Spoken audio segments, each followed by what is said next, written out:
All right, so I'm in Pennsylvania right now.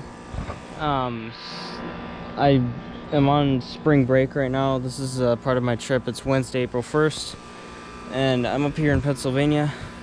And I found this. I haven't. I mean, Sure Comfort is a Rheem brand, but I haven't seen too many of them, like the Sure Comfort Value Series units before. So here's one of them running.